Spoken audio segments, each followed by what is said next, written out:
ሰላም ሰላም ውድ የቲክታክ ቤተሰቦቼ እንዴት ናችሁ? ሁሉ ሰላም ነው? እኔ ጋር ሁሉም ሰላም ነው። እግዚአብሔር የተመሰገነ ይሁን። እንዴት ናችሁ? ሰላም ናቸው? እግዚአብሔር ይመስገን። እኔ ጋር ሁሉ ሰላም ነው። ዛሬ እስቲ ስለ አረብ ሀገር መዳሞች የሰራተኛ አያያዝ በአብዛኛው ልንገራችሁ ትንሽ ነገር ማለት ነው። ለምን እነሱ ብልጥ ናቸው ማለት ነው። ሰራተኛ ሲይዙ አንድ ሰራተኛ ብዙ አመት እነሱ ጋር እንዲሰራ ይፈልጋሉ ማለት ነው። ሳይጣሉ ቀርቶ አይደለም፣ ሳይጨቃጨቁ ቀርቶ አይደለም። እቃ ይሰበራል፣ ምግብ ይበላሻል፣ እንዲሁም የተለያየ ነገር ችግር ይደርሳል። ግን በአብዛኛዎቹ ይታገሳሉ ማለት ነው። ለምን አንደኛ እኛን ሲወስዱ ብር ከፍለው ነው የሚወስዱት፣ ብዙ ብር ነው የሚከፍሉት።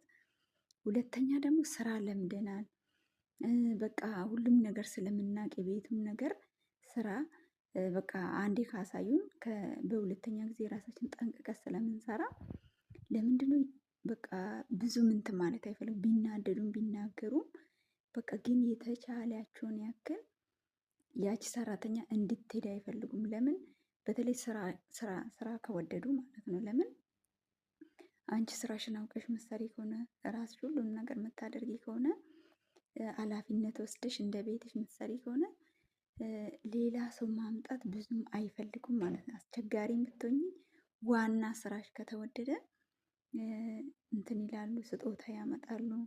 በቃ ውስጣቸው ቢናደድም ማለት ነው። ከዛን ይንከባከባሉ። በተለይ ደግሞ ኮንትራት ሊያልቅ አካባቢ ሲደርስ ለምን አዲስ ሰራተኛ አምጥቶ ገና ሀ ብሎ ከሷ ጋር ከመዳረቅ ይሉና ብልሆች ናቸው።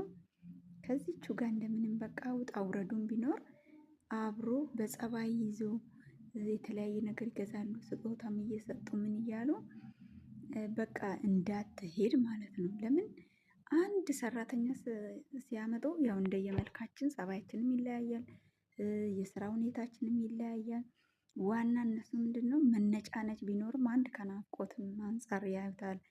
በቃ ብዙ ነገር እንትን ስለሚሉ ይችሉናል ማለት ነው። እና እኔ ኢትዮጵያ እየሰራሁኝ ማለት ነው አንድ መልስ መልሼ የተባረርኩበት ቤት አለ ማለት ነው። እሱ ራሱ እንዴት ነው በጣም ደክሞኝ ነበረ በቃ።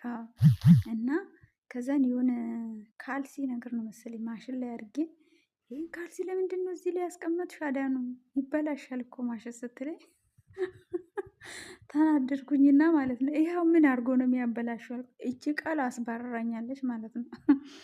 የኢትዮጵያ መዳሞች ሞኝ ናቸው ማለት ነው። ለምን በአብዛኞቻቸው ሰራተኞቻቸውን አይንከባከቡም? ለምንድን ነው